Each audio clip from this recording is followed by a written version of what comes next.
don't give in. Yeah. Miles and miles you will have been.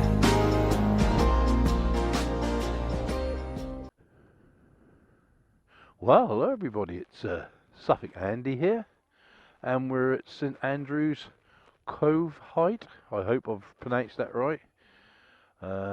This is a church with a little bit of difference. As you can see, it's a ruin. And there you go.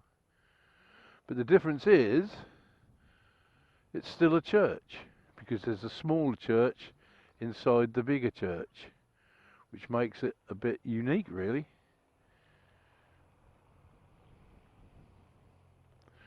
So I think what we'll do, we'll have a little walk around the ruins and have a look. Now, if you can look down here, it says no access to beach and cliffs, but if you go down that way, only about a quarter of a mile, you'll be on the coast, completely on the coast. And they're saying that how the erosion of the cliffs is coming this way, within about 50 to 60 years, this church will fall to the sea. Right. As you can see, it's a very old graveyard. Lots of old stones, gravestones. A lot of them you can't read anymore.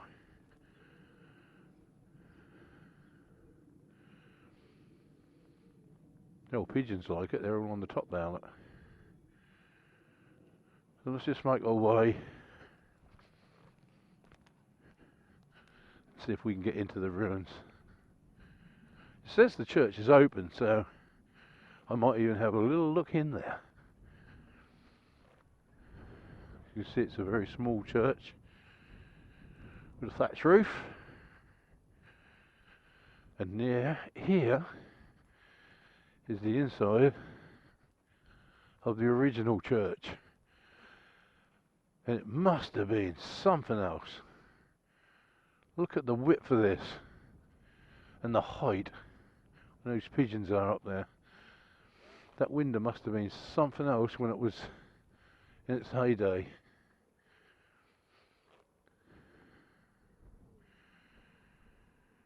Wow. And it runs all the way around here.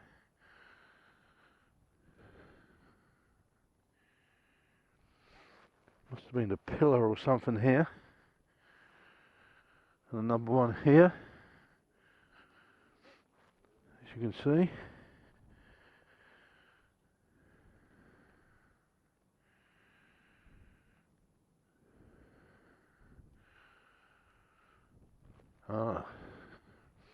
Right. There's a reason for these little steps that go up here. It's called the rood screen. And all those years ago, choir boys would go up there, and musicians, and they would come out here, and across the church here would have been a little balcony, and they used to sit up there and sing or play instruments. That's called a rood screen, and that was the way to get up to it, up these little steps. There you go, the way up to the musicians and choirs balcony, rood screen.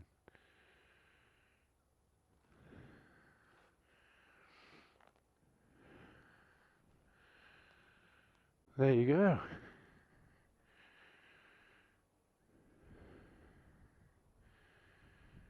If you're ever out this way and you're on the Suffolk coast, it's worth just a couple of miles down the road from the main road to get here to have a look at this.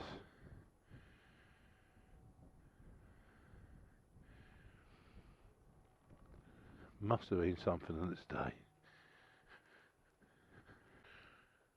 Right, I think it's time to move on to the next place.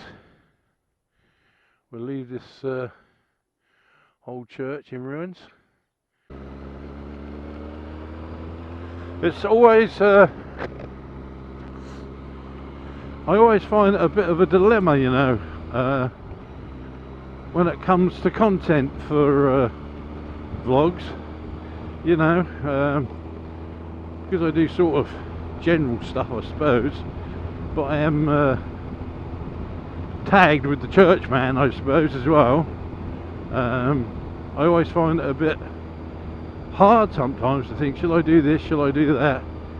I know a lot of people say, well, just do what you want to do, it's your channel, you know, and that sort of stuff.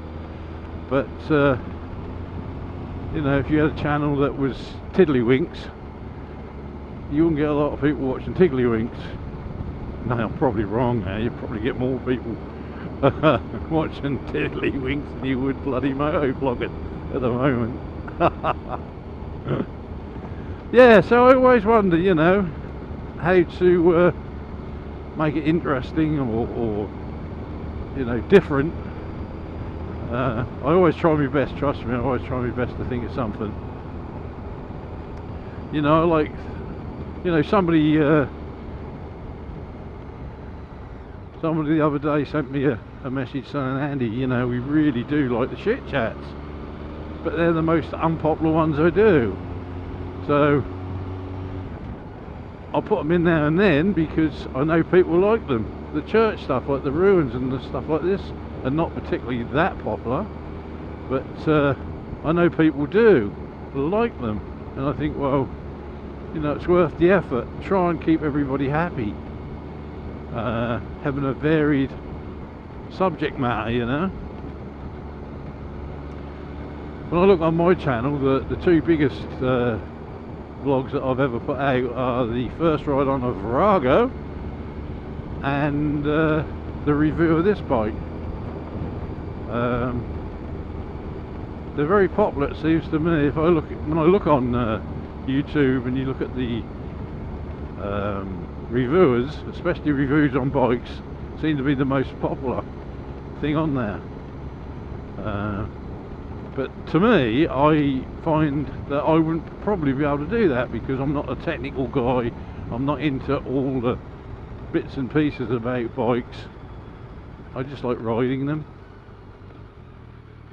Right, Safewold's only 3.5 miles away.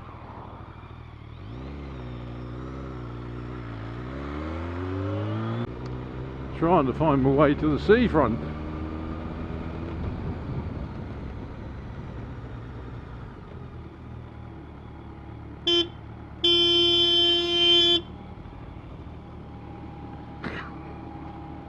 Fucking idiot.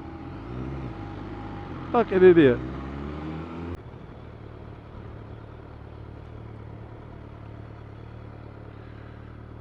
Right, here we are at the front at Southwold. There's the lovely North Sea. As you can see, it's got a lovely, beautiful blue colour to it. We go down this way, I'll show you the pier.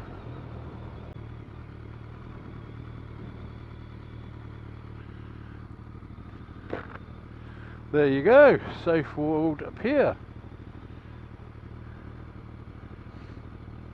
You don't see many piers today, do you? You've got to remember, in Victorian times they were very, very popular. People loved them. Right, I've got to find my way out of here. Right, I've just nipped down to Wobbleswick, and I thought I'd quickly show you this, in case you've never been in this area. This is Wobbleswick, as you can see. Safewold over there in the distance, which we've just been to. We've just seen the pier, and this is the other side of the river. I do not know what the river's called, and if you go down that way you'll come out to the North Sea. My word, it's windy. What a lovely spot, eh? Bracing. But there you go, Wobbleswick. So with that, all ride safe, love each other, Suffolk Andy.